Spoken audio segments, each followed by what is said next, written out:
Hey, thanks for stopping by my channel to color. If you're new here and haven't subscribed yet, consider subscribing and click the little bell next to it so you'll be notified whenever I upload a new video. Today, I'm going to be coloring a polar bear with some watercolors, and I'll go ahead and put a link to all the supplies I used down in the description box in case you'd like to pick something up. So I went ahead and I found an image over on Pinterest that I really liked, and I will put a link to that down in the description box, but over on my pin board, I have a board called Photos Used in Videos, so in case you'd like to find it. I'm going to use my Winsor Newton 24 watercolor portable palette, and then I'm also going to use a couple of paint brushes. Today I'm going to use a Princeton number 4 and then a Grumbacher 00 paintbrush. I went ahead and I seen my image over there on Pinterest, and I just drew my own onto a piece of sketchbook paper, and then I traced over that with some traceable paper, and then I went ahead and just transferred it onto my paper there with some carbon paper. The paper today I'm using is some Fluid 100 cold finished watercolor paper. It came in a block. I bought it over at my local art supply store when I was there the other day. It was on sale, so I thought I'd give it a try, and so we'll see how it goes. So I didn't have to put any painter's tape or anything like that on it because I went ahead, it's already in a block form, so it's stuck down to the pad. So we'll see how that goes. Don't know how I'll like it or not, but that's what we're going to use. So the colors I'm using today are going to be cadmium yellow, purple lake, phthalo blue, and then some Payne's gray. And I'm mixing them over there on my porcelain palette. I just started out by putting some in each little well over there, and then I'm kind of moving them around into the wells with some water or some different colors.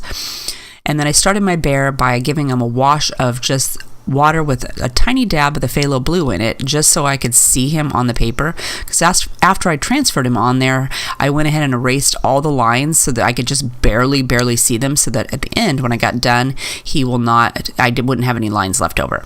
And then as I go along, I'm just adding a little bit more of my blue to my diluted blue that I started with, and then eventually I add a little bit of my purple lake in there to give it a little bit of a purple tone, and I'm just adding it in to wherever I want to have some shadows to give the bear that he's sitting there. Even though I don't color him all the way in and make him all one dark color, all the shadows that I'm working on here will eventually make him appear as a bear. And there I couldn't stand it that I couldn't see his eye, so I went ahead and gave him an eye and a nose so that he would look like he was looking at something instead of just a big blue blob sitting there.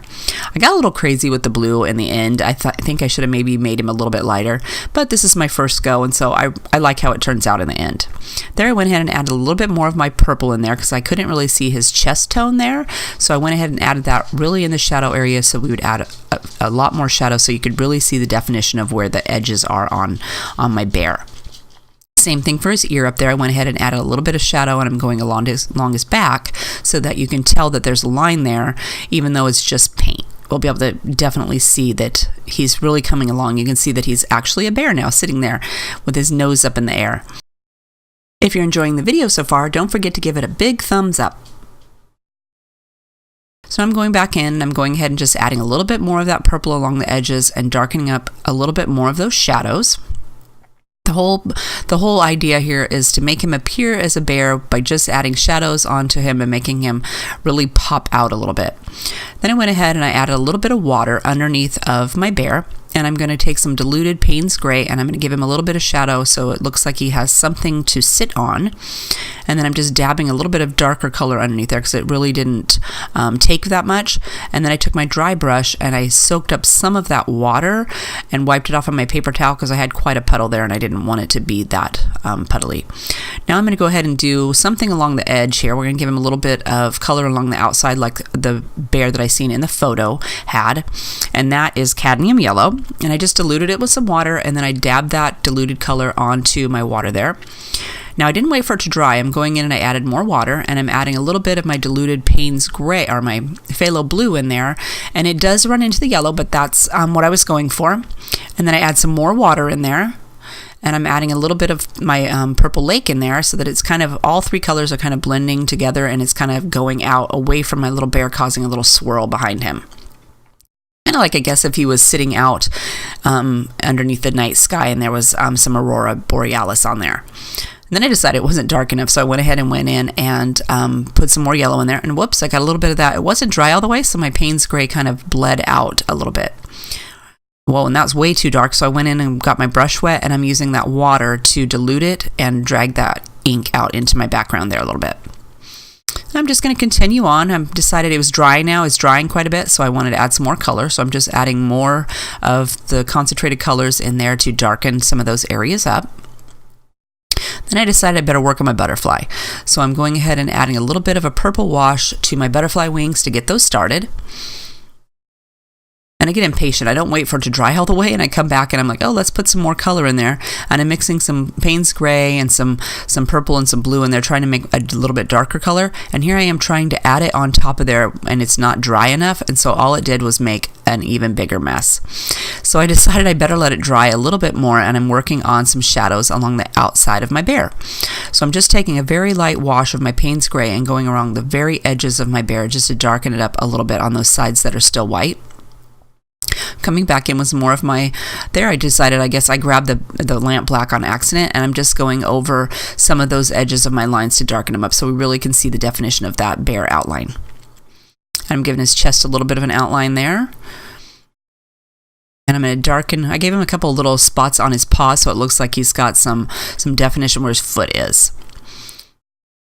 And we better to give him a little spot in his ear so it looks like it's folded over. So I'm going in there and I gave him a little bitty spot for his ear.